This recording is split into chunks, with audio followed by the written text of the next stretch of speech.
तो गाइस आज के इस चैप्टर में आपको पता चलेगा कैसे एस्फोरिया किंगडम जो है वो इतना प्यारा किंगडम उसको वर्ल्ड गवर्नमेंट ने एक लिविंग हेल बना दिया। चैप्टर की स्टार्टिंग में हम देखते हैं ब्रुक कैंडल से एक्चुअली में स्वॉर्ड्समैनशिप सीख रहा है और हमें अब पता चलता है कि ब्रुक ने स्वॉर्ड्समैनशिप कहाँ से सीखी है। प्रिंसेस कैंडल ने उसे स्वॉर्ड्समैनशिप सिखाई है।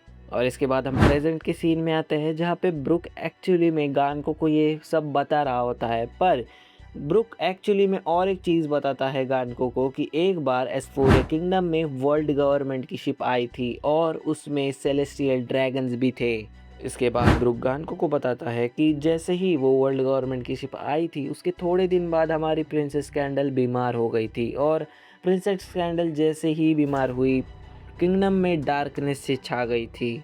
इसके आगे ब्रुक हमारे गानको को बताता है कि जैसे ही प्रिंसेस कैंडल ठीक हुई हमारे किंग रुवन और प्रिंसेस कैंडल ने शादी कर ली। हमारा पूरा एस्फोरिया किंगडम खुशी से जाग उठा था। हम देखते हैं ब्रुक जो ये कहानी सुना रहा था पास्ट की हमारे गानको को वो यहीं पे ख़त्म होती है और इसके कई दिनों बाद एस्फोरिया किंगडम में म्यूज़िक की डेथ हो जाती है। यस, क्योंकि एस्फोरिया किंगडम पे एक अजीब सा फॉग आ जाता है जो कि लोगों के लंग्स को डैमेज कर रहा होता है। लोगों को बहुत प्रॉब्लम हो रही होती है इस फॉग से।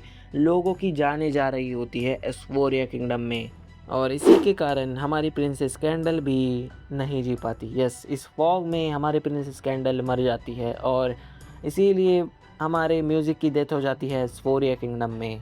तो गाइस चैनल को लाइक शेयर और सब्सक्राइब कर देना अगर मेरी वीडियोस आपको पसंद आ रही है।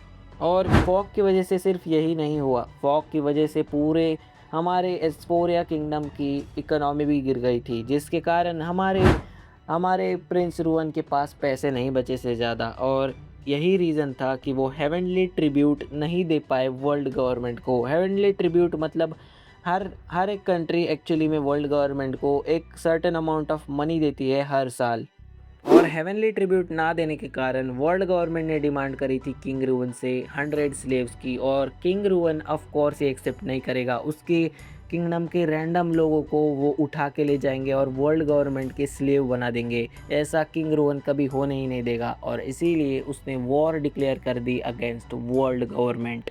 और इसके बाद हम देखते हैं सीधा वॉर का सीन जहाँ पे एक खतरनाक चीज़ रिवील होती है। मार्स और एक रैंडम बंदा कमरे में आ चुके हैं किंग रुवन के और वहाँ पे गानको ने स्टैब कर दिया है किंग रुवन को और दोनों भी डोमी रिवर्सी हुए थे। मुझे लगता है मार्स जो है ना यहाँ पे उसके अंदर ईमू है, मतलब ईमू ने उसे पोजेस कर रखा है और उसी ने डोमी रिवर्सी करा था हमारे गान को और किंग रुवन को और ये सब ब्रुक देख के शॉक हो जाता है। और ये चैप्टर यहीं पे ख़त्म होता है और अब हमें पता है कि गानको के पास्ट में हुआ क्या था कि अब वो एक ऐसी होली नाइट बन के रह गई है। और यहाँ पे एक ही कंफ्यूजिंग बात है कि वो बंदा कौन था जो कि बैठा था और स्मोक कर रहा था। वो मोस्ट प्रोबेबली एक होली नाइट हो सकता है, पर हमने उसे होली नाइट्स में देखा तो नहीं था। पर ठीक है, आगे आने वाले चैप्टर में भी हमें पता चले। पर गानको की बैक स्टोरी तो यही तक थी। इसके आगे अब हम हमारे प्रेजेंट सीन में आएंगे जहाँ पे बैटल्स हो रही है और मोस्ट प्रोबेबली लूफी भी बैटल को ज्वाइन कर सकता है जो कि बहुत अमेजिंग बात है।